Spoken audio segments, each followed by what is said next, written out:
Hartlike goeiemôre vriende, ons is die Here innig dankbaar dat ons andermaal weer kan saam wees so rondom sy woord en die gebed van my hart is dat die Here vir ons baie ryklik sal saam seën. Dis 'n voorreg om die woord van die Here te kan oopmaak, dit in ons midde te kan hê. Die Bybel leer vir ons dat die opening van die woord gee vir ons wysheid. Dit maak die eenvoudiges verstandig en die gebed van my hart is dat die Here ook vir ons insig en verstand en wysheid sal gee in die lees, verstaan en toepassing van sy wonderlike woord. Nou hierdie aktuele temas is vrae wat mense oor 'n tyd vir my gevra het en gaan ek probeer om dit vir u Bybels te beantwoord sodat u kan verstaan wat die Here vir ons wil kom leer. Ek het vir u gesê toe ons begin het met hierdie aktuele reeks dat vir die meeste mense wat die Here nie ken nie, gaan hulle sê man, hierdie is onsin. Ons stel nie belang in dit nie. En dit is elkeen se prerogatief. Dit verander nog steeds nie aan God se waarheid nie. Of ek God se waarheid wil glo al dan nie, dis irrelevant. As God iets gesê het, dan is dit vas, dis in sement gegiet, want God sê, en hy is die skepper, hy is die een wat ons red, en hy is die een wat eendag ons gaan oordeel. Daarom luister ons na wat God sê, en daarom het ons nodig om die knie te buig voor sy gesag, en vanuit sy woord openbaar hy homself aan ons. Nou die vraag wat aan my gevra was is, die Ou Testamentiese wette, die reëls en regulasies wat in die Ou Testament was, is dit van toepassing op ons in die Nuwe Testament? Ons as kerk van Jesus, ons wat lewe in die jaar 2024.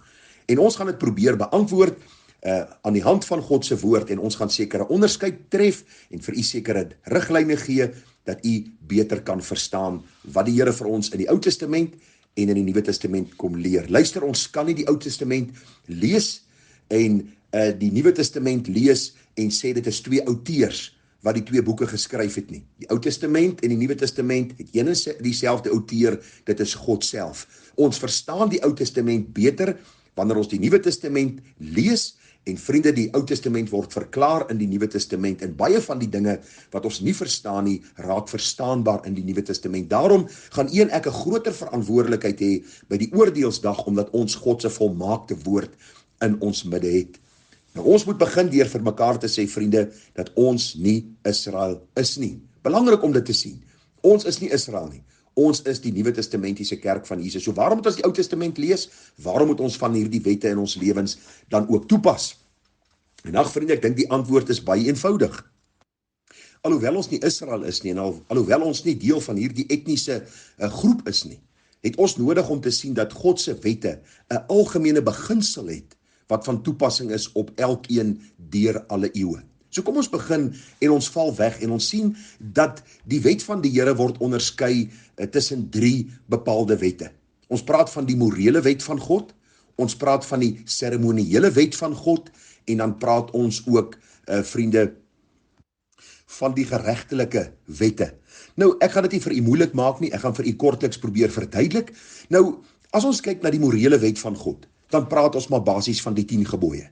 Nou, ek glo u sal met my saamstem dat die 10 gebooie op ons van toepassing is. Waarom? Want die 10 gebooie leer vir ons in die eerste plek, daar is net een God. Ons mag ons knie buig voor geen ander God nie. Ons mag die naam van die Here ons God nie uitelik gebruik nie. Die Sabbatdag moet ons heilig. Die Bybel sê ons moet ons vader en ons moeder eer. Die 6de gebod sê ons mag nie doodslaan nie. Die 7de gebod ons mag nie egbreek nie. Die 8ste gebod ons mag nie steel nie. Die 9de gebod ons mag nie valse getuies gee nie. En die 10de gebod ons mag nie ons naaste se goed begeer nie. En u sal sien dat hierdie morele wet ook in die Nuwe Testament herhaal word. Met die uitsondering van die Sabbatdag sien ons dat al 9 ander van die wette word presies so in die Nuwe Testament herhaal, dat daar net een God is, en ons mag voor geen ander God buig nie, ensovoort. So hierdie morele wet is op ons van toepassing. En in hoe mate is dit op ons van toepassing? Die Bybel sê die wet is die tugmeester na die Here. So ons kyk nie na die wet en ons sê, okay, ons onderhou die 10 gebooie om gered te word nie. Nee, ons dank die Here vir die 10 gebooie wat ons leer hoe sondig ons is, en dat ons nie onsself kan red nie, en dat Jesus Christus die een is wat hierdie wet volmaak onderhou het, en dat deur sy volmaakte gehoorsaamheid en sy soenverdienste aan die kruis as sondelose, kan ons deur hom gered word. Hy het in ons plek gesterwe, sodat ons ook dan deur die geloof vergifnis van sonde kan ontvang en sy geregtigheid. So met ander woorde, die morele wet word dan uitgeleef as kind van God, om 'n bewys te lewer dat daar 'n werk in my siel gedoen is. Die Here het my die duisternis gebring na sy wonderbare lig. Eers was ek 'n sondaar, nou is ek 'n kind van God en nou lewe ek volgens hierdie waarheid. Ek buig net voor God. Ek erken hom en sien hom as die alleenwyse God. Vriende, ek is getrou aan die waarheid van God se woord ek is eer my vader en my moeder, ek pleeg nie moord nie, ensovoorts, ensovoorts. So die morele wet is op my en jou van toepassing, nie om gered te word nie, maar as 'n bewys dat daar redding in my lewe plaasgevind het. Ek lewe nou om God te verheerlik. Dan kry ons die seremoniele wet. Nou vriende, hierdie wet het gegaan oor die kos wat hulle geëet het, die klere wat hulle aangetrek het, die besnydenis, die pasga en allerhande wette rondom dit, die offers wat gebring was. En dan kan ons vir mekaar moet eerlikheid sê dat hierdie wette, die beginsel daarvan is nog op ons van toepassing, maar nie die wet per se nie. Wat bedoel ek daarby? Vriende, ons bly nie in die woestyn saam met die Israeliete nie. Ons bly nie in tente nie, daar's nie 'n vuurkolom, daar's nie 'n wolkolom nie. Daar is nie sekere beperkings op die kos wat die Here stel, wat ons in die Nuwe Testament mag eet nie. Die klere beperkings is nie meer in die Nuwe Testament vir ons herhaal en van toepassing op ons nie. Maar hoe kan ons die beginsel daarvan toepas? Eenvoudig. Wanneer dit kom by eetgewoontes, is daar sekere gebruikes wat ons definitief aan ag moet neem. By klere beperkings is dit nodig, ons sal later in 'n boodskapie bietjie kyk, dat 'n vrou nie mansklere moet dra nie, en 'n man nie vroue klere moet dra nie. Daar is 'n ding van kuisheid, dat ons ordentlik moet lyk, dat ons nie verleidelik en verloklik moet aantrek nie. Dat ons, wanneer dit kom by die onderhouding van God se wette, dan ook hom daarin sal verheerlik. Baie belangrik, dat Galasiërs 3, vers 23 tot 25 verduidelik, dat vandat Jesus gekom het, daar nie van Christene vereis word om te offer of te besny nie. Daarom besny kinders van die Here nie vandag meer nie, want ons is nie Israel soos die etniese Israel was nie.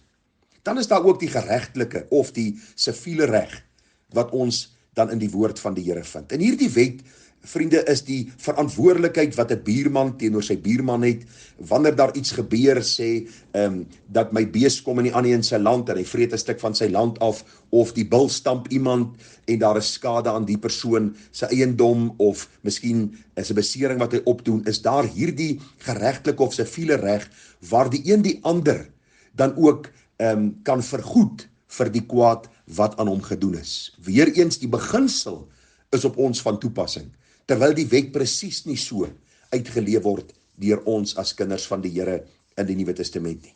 En ag vriende, u kan 'n verdere studie daarvan gaan maak. Daar is so baie wat ek kan sê hieroor. Maar wat ek vir u kan sê, om hierdie saak net saam te vat, ek is nie Israel nie.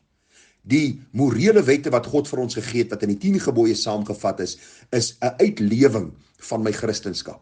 Mense sien in my lewe dat ek hierdie God liefhet en my naaste soos myself.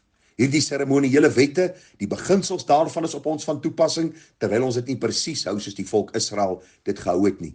En dan wanneer dit kom by die geregtelike wette, die beginsel is op ons van toepassing, dat wanneer ons buurman of ons naaste skade aangedoen het, of ons dier hulle skade aangedoen het, of vandag in ons terme ek miskien in 'n ou vasgery het, of miskien 'n cricketbal geslaan het en is deur sy ruit, dan doen ek sekere skadevergoeding. Ek betaal, ek is teenoor my buurman, soos die Bybel vir ons leer, 'n goeie buurman en iemand wat die gesindheid en genade van die Here Jesus teenoor hom uitleef. So ek hoop u verstaan die beginsel, dat die wette nie presies meer op ons van toepassing is nie, maar die beginsels daarvan nog steeds vir ons geld. Daarom is die gebed van my hart, dat ons die wonderlike waarheid van God se woord sal gehoorsaam, soos dit vind in Matteus, die 22ste hoofstuk. Daar in vers 36 lees ons die vraag wat gevra is, wat is die groot gebod in die wet? En die Bybel sê, jy moet die Here jou God lief hê met jou hele hart, met jou hele siel en met jou hele verstand. Dit is die eerste en groot gebod, en die tweede wat hiermee gelyk staan, met jou naaste lief hê soos jouself. Aan hierdie 2 gebooie hang die hele wet en profete. Vriende, as jy alle onduidelikheid uit die weg wil ruim, wil ek jou vra om hierdie 2 gebooie te handhaaf. Om daagliks te sê, Here, ek wil u lief hê met my hele hart, met my hele siel en met my hele verstand, met al my krag, en dan wil ek hierdie liefde uitleef teenoor my naaste. Dan gaan daar nie 1001 vrae in u gedagte wees nie, want dan gaan u elke dag leef om God te verheerlik en u naaste te dien, soos God dit van ons vra. Dan gaan u die gesindheid van die Here Jesus uitleef, en u gaan ook deur die blaaie van die Bybel en die bestudering van die Bybel sien, wat die Here vir ons leer, hoe ons moet lewe, te midde van 'n krom en verdraaide geslag. So die gebed van my hart is dat die Here vir ons wysheid sal gee, dat hierdie nie vir u 'n te groot vraagstuk sal raak nie. Weereens, ek is nie die volk Israel nie. Ons is die Nuwe Testamentiese Christene, gered uit elke nasie, taal, volk en stam. maar die beginsels bly dieselfde. God eerste, my naaste, en so verheerlik ek die Here in alles. Baie groete, baie seën en 'n mooi dagie vir u verder, tada.